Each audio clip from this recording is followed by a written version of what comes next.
to college, go to a good theater school, do community theater, do improv, become the best actor you possibly can. There are voiceover classes. I travel the country teaching animation voiceover classes, but you won't become an expert in this one weekend class. It has to be something that if you really want to do, you're going to do it full time. Become the best actor you possibly can. Videovoicebank.org lists every voiceover agent in the country. If you go to my website, which is bobbergen.com, voiceover frequently asked questions, which is basically how do you get into voiceover. Read through it. But, you know, I want to amend that, or add to it, I should say. Acting is certainly number one, but I actually teach in a BFA theater program. You know, people earning degrees with 20 years of stage experience, 10 years of stage experience.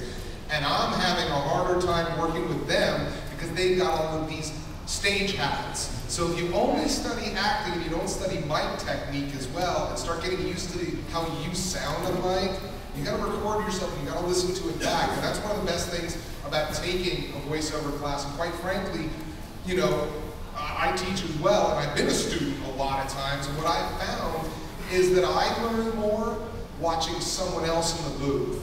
So studying privately, I found didn't work as well for me as studying in a class. Because when you're on the mic and you're taking direction, you know, you're not able, as Bob said earlier, don't observe yourself. Don't be over here going, how am I doing? If you're doing that, you're not committed. If you're committed to what's going on, you're not aware of the changes that you make. When you watch another actor in the booth take direction and you see that change, the light really goes on. And I've seen that in fellow voice actors, and I've seen that in my own students at AMDA.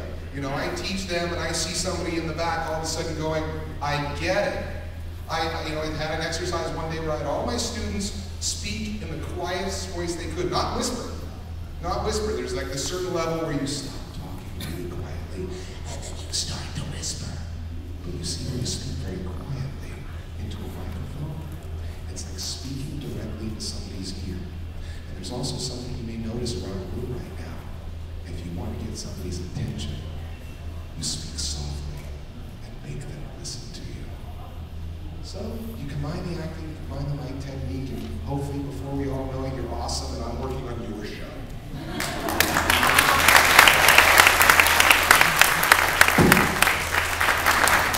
First question, Rosa.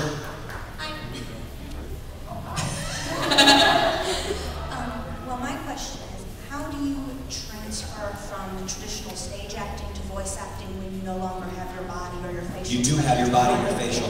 You are you from head to toe. You are playing these characters, and when you're doing episodic or TV cartoons, you're hired for the minimum pay to do at least 2 characters. And you might, I've said this in another panel. I had a simple conversation with myself on one episode, and each character played me physically. You know, Porky looks like this. Tweety looks like this. Speedy Gonzalez looks like this. Marvin the Martian looks like this. So they each have a different physicality. So you can go from, and you do record the script in order. You don't record one character, and then the next, and then the next. I'm talking about prelay. Anime is totally different. And touch upon the fact that you're by yourself with anime, and if you're the first one recorded, you have nobody to work off of. You know, one of the big differences between voice acting and stage acting is you don't have the benefit of creating a moment with someone else. And it often does not happen, how would I say, chronologically, like a story unfolds in front of you in real time. A lot of times, if you got a line here, and then 10 pages later you got a line here, and you know what I'm saying, you're jumping around and filling in the spaces where your character speaks. And there's a whole different set of skills involved in creating a performance that sounds very much like you're speaking to someone, and there's nobody there. You pick any good moment of dialogue, any great scene in an anime that you like, and next time you watch it, remind yourself that those 2 actors are not even in the same room. One of them probably recorded 3 weeks before the other one did, and so there's a certain technique to making it sound like you're having a conversation with someone. Now, this is not the way they do it in Japan. They record to what essentially are storyboards in Japan, and they all get together, all of the actors come together, and they record very much like a Reader's Theater. I mean, like they're all together and they're doing entire scenes together.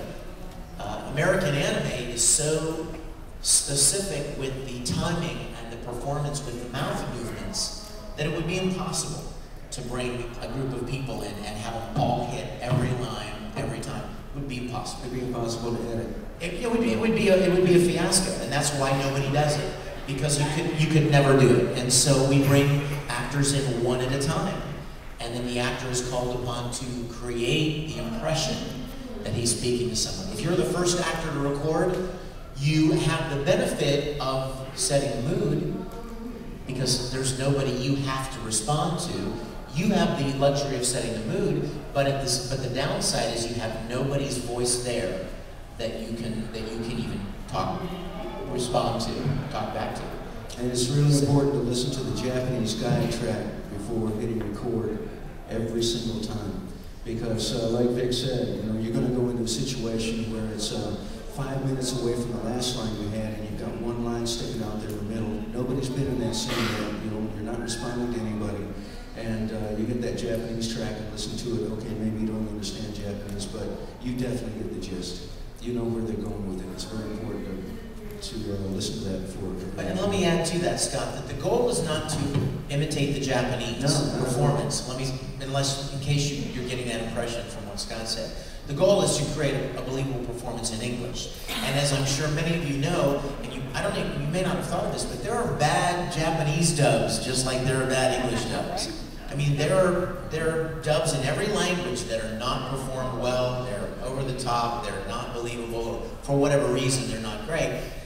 So the English directors will take it upon themselves. I've gotten to work with him, so that's why I use him.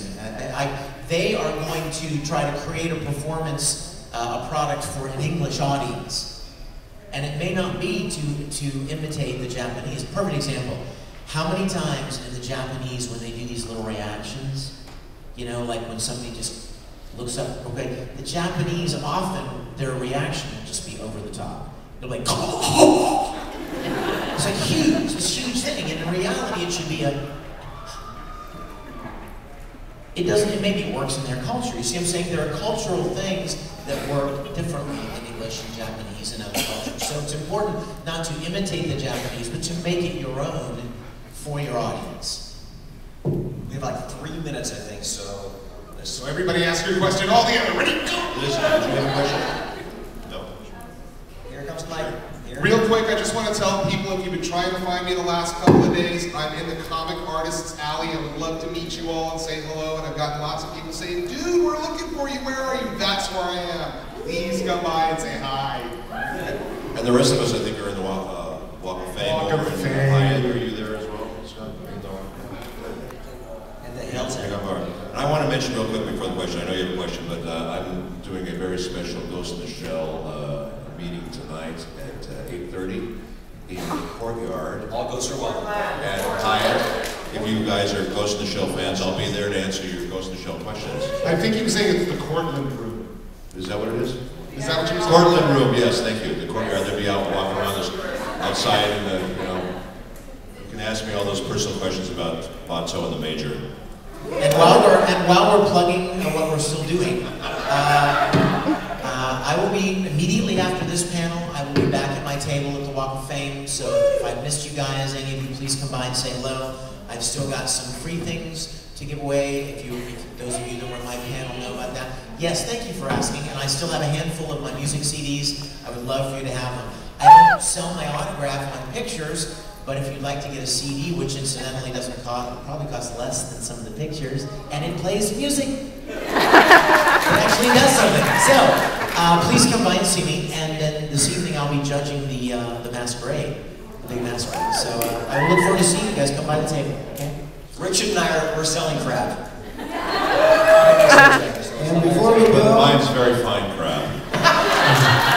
And before we go, I'd like to take this opportunity to thank Jake Tarbucks for directing the sound. Thank you, Jake. What was your... You get that guy's question? Do we have one more question. Last question. Go on.